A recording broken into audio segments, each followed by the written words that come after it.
जय हिंद साथियों। आज का जो सेशन होने वाला है हमारा रिप्रोडक्शन इन ऑर्गेनिज्म। आज का ये टॉपिक है हमारा। हम पढ़ेंगे कि प्रजनन क्या है। तो साथियों, आप अभी तक यही पढ़े होंगे कि अपने समान जीवों की उत्पत्ति करना प्रजनन कहलाता है। साथियों, आज हम कुछ रिप्रोडक्शन के टर्म्स के बारे में जानेंगे। जैसे कि जो हमारा शब्द है रिप्रोडक्शन, ये दो शब्दों से मिलकर बना हुआ है। एक है री और दूसरा है प्रोडक्शन। री का मतलब होता है पुनः या फिर से, और प्रोडक्शन का मतलब है उत्पादन। पूरा देखा जाए तो ना कि पुनः उत्पादन किसका? जीवों का पुनः उत्पादन। अर्थात जब कोई जीव है और उस जीव के द्वारा दूसरे जीव का उत्पादन हो रहा हो तो वहां समझिए कि प्रोडक्शन हो रहा है, रिप्रोडक्शन हो रहा है। रिप्रोडक्शन का डिफिनीशन यहां पर कुछ लिख लेते हैं। It is a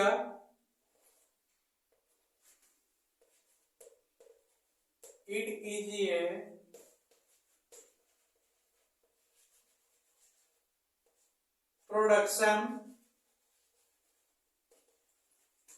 of individual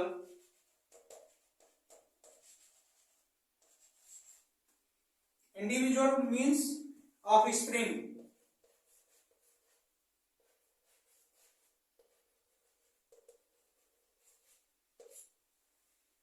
identical to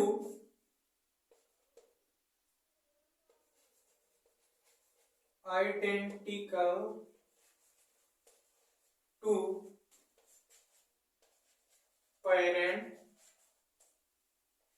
identical to parents or similar to parents।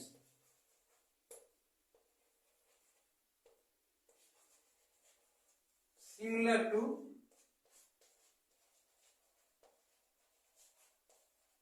parents। इसका मतलब क्या हुआ?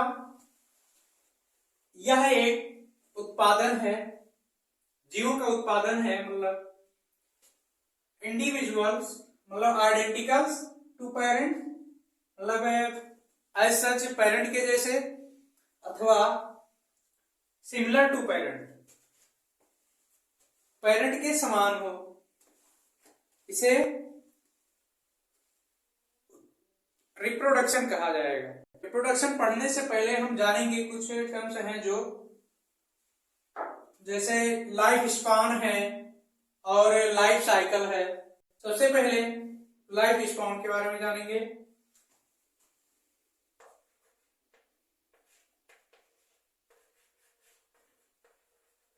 लाइफ स्पान मीन्स जीवन काल। कोई जीव जब जन्म लेता है तो उसका जीवन काल क्या है? तो life span it is a period from birth to natural death. मतलब ये हुआ जो लाइफ स्पान है हमारा, जब किसी जीव की उत्पत्ति हुई, उस जीव के जन्म से लेकर के उसके मृत्यु तक, यानी कि स्वाभाविक मृत्यु तक के जो मृत्यु के बीच का जो समय है, उस समय को जीवन काल कहा जाता है। डिफिनीशन लिख लेते हैं इसका भी। It is a period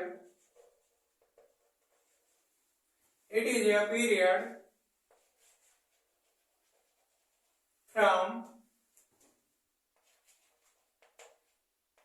birth to natural death.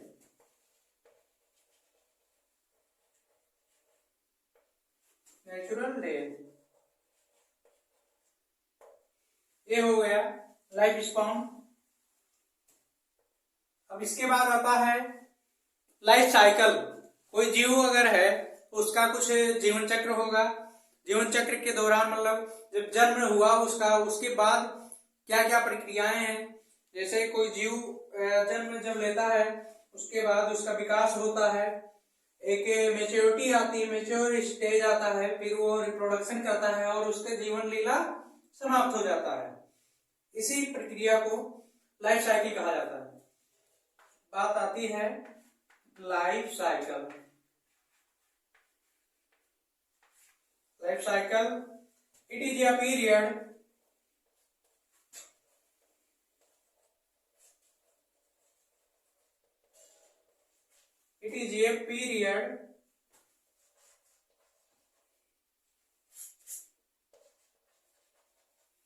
from birth to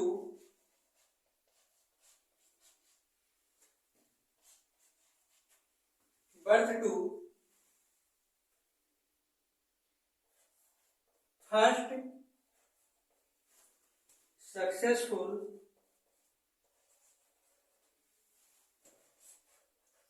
successful reproduction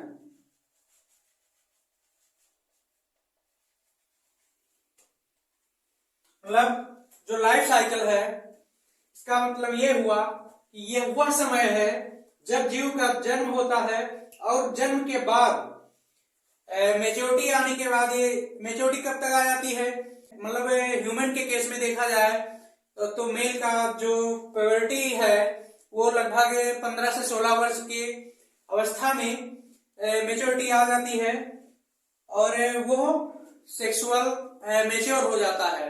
उसके अंदर सभी जो मेल कैरेक्टर हैं डेवलप हो जाते हैं। तो जब मेच्योर हो गया उसके बाद उसका जब पहला सक्सेसफुल रिप्रोडक्शन हो जाता है, कर ले जाता है, तो उसकी लाइफ साइकिल वहां तक हो गई। इस पीरियड को लाइफ साइकिल कहा जाता है। बात आती है रिप्रोडक्शन की आवश्यकता क्यों है, इसकी जरूरत क्या पड़ी।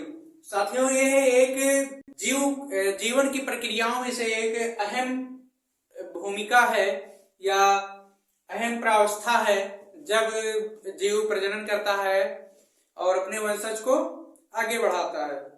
All organism have to die, मतलब सभी ऑर्गेनिज्म जीव हैं जो वो मृत्यु को प्राप्त करते हैं, accept single celled organism. We can say that single celled organisms are immortal because it have no part of left to die. मतलब इसका अर्थ ये हुआ कि जितने भी जीवधारी हैं इस पृथ्वी पर या धरातल पर वो सभी मृत्यु को प्राप्त करते हैं और एक ना एक दिन उनका देहांत होना ही है। और जो एक कोशिकीय जीव हैं उन्हें कहा गया है कि ये इमोर्टल है, अर्थात ये अमर है। It is no part of left to die, मतलब इनके पास कोई और पार्ट है ही नहीं जो विलीन हो सके, मतलब जिसका डेथ हो सके, क्योंकि ये कोशिकीय होते हैं, यूनिसेलुलर होते हैं। जब इनका डिवीजन होता है तो और जो डिवीजन के फलस्वरूप और दूसरे एक कोशिकीय एनिमल तैयार हो जाते हैं।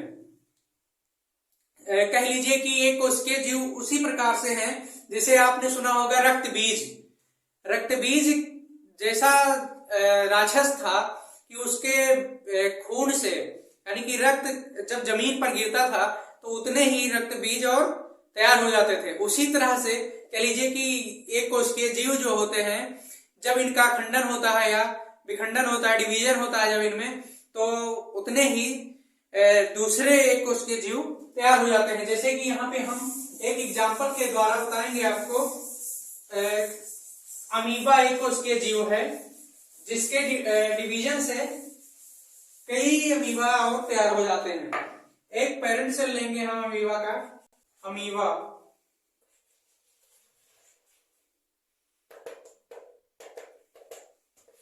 ये इसका न्यूक्लियस हो गया, ये है हमारा parent cell.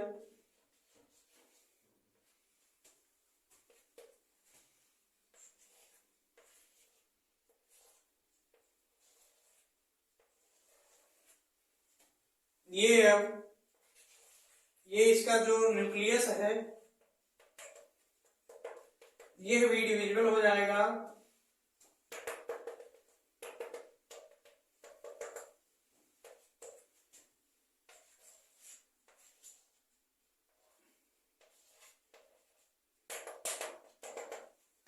divide to form two identical data cell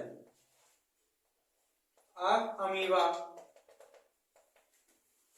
ये है डिवीजन और ये है डाटा सेल।